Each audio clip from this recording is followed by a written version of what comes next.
Hey, what's up guys? This is Nightwing2303 from MoreTesters.com. Today's performance review is on the Under Armour Curry 2. So with that being said, let's go ahead and get right into it. So as you can see, the traction pattern is what Under Armour is calling organic herringbone, or what I like to call multi-directional herringbone. And to sum things up in one word, this shit right here, straight beastly. There is really no other way to describe it. This stuff is really awesome. Still not quite on the same level as the Air Jordan 28 or the Kobe 9, but this is really close. Now there were times when dust was an issue for sure, but that was only on severely dusty courts. I'd like to welcome back the old janitorial crew at my local 24. Thank you guys for not cleaning the floor anymore, because it makes my job for trying to find a dusty court to play on extremely easy. But like most shoes, all you gotta do is simply wipe real quick and you're pretty much good to go. As far as outdoors is concerned, I thought that these guys were pretty weak outside. I didn't get much grip from them. It was good if you're doing little things like stutter steps and stuff like that, but if you were really trying to play, basically the more force that I used to try to activate the grip, the more I would slide on the outside court. Plus the rubber that they use here is pretty soft, so I personally wouldn't recommend playing in these outside. Now cushion is charged foam once more. Personally, I'm still just more of a fan of Micro G. I think that Micro G is awesome. I think that charged, to me personally, is just kind of a step back. Now I will say that it does feel much more plush in the Curry 2 than it did in the Curry 1. The Curry 1 was ultra firm,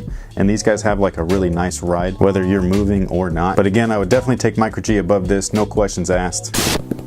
There's a plane. There is a plane.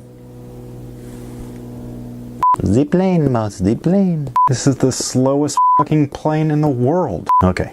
I think it's gone. Now what you can expect out of a firmer setup like this is tons of court feel, so that's definitely a bonus, especially if you're a guard. But if you're expecting a bouncy ride or just kind of like a more plush setup, then this is not going to be the best option for you. You're probably going to be a little disappointed. But again, it's not a bad cushion setup. It's just not something that I personally would prefer over Micro G. I thought that Under Armour had the cushion setup pretty much down pat with Micro G, and then the charged foam, it's kind of, you know, sometimes it's a hit, sometimes it's a miss. I just really think that Micro G is much better than charged. As far as materials, these guys feature speed form, sort of, so I was really excited to hear that they were going to go with speed form for the Curry 2s, but they only went halfway. Like, you guys literally half-assed it. Now I understand the reasoning for this. I mean, you want some sort of support, and I get that, you know, speed form is a less supportive material, being that it's, you know, softer, it's a fabric. So going with the synthetic forefoot, it was a good move as far as like keeping everything contained with supportive features and things like that. But this speed form is on the stiff side and there is no stretch, so there's no real reason why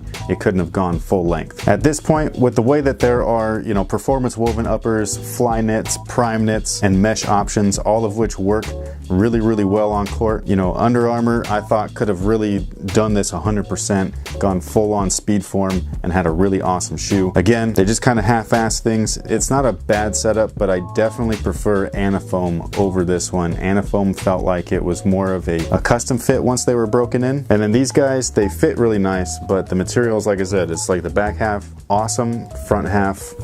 One of the bright sides to the materials themselves though is that the back area is so flexible that if you do happen to wear an ankle brace like, I don't know, Stephen Curry, then this is going to conform to that really easily. As you can see, it's very malleable, so whatever size ankle or cankle or whatever it is that you have, your brace, it's going to fit in there no problem. Now these guys fit true to size, however they are very snug and give you a perfect one-to-one fit. And I'm talking perfect. If you're like me, you're going to love the shit out of that, but if you like some wiggle room, you're probably going to want to go up half a size. The only real issue that I ran into with the fit itself is these bottom two lace loops. For whatever reason, they just had like a lot of lace pressure on here. Even though you have a slightly padded tongue, it wasn't enough to relieve the pressure, and that was quickly fixed with some break-in time and some adjustments with the laces. As far as lockdown is concerned, like I was saying earlier, these guys got one of the best one-to-one fits I probably have worn in quite some time. Now Under Armour's got the basics down as far as support is concerned. Midfoot shank, check. Nice flat stable platform, check. Midsole and outsole that extends a little bit past the footbed to create somewhat of an outrigger, check. And a heel counter, check. Even with the basics in place and the one-to-one fit, there are some minor setbacks to the support, and I wouldn't say it's a real setback, it's just more on the minimalist side. And what I mean by that is that the support Sport heavily relies on the heel counter right here,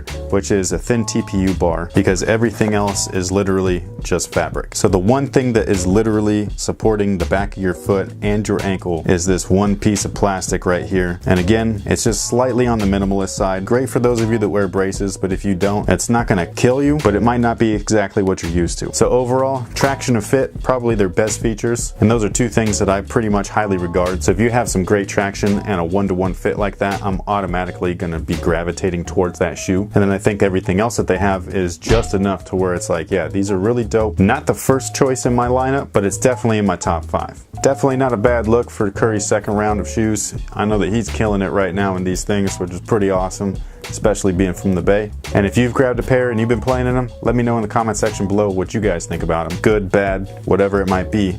Sound off and let me know. Thank you guys for watching. Thanks for all your support, and until next time, guys, have a good one.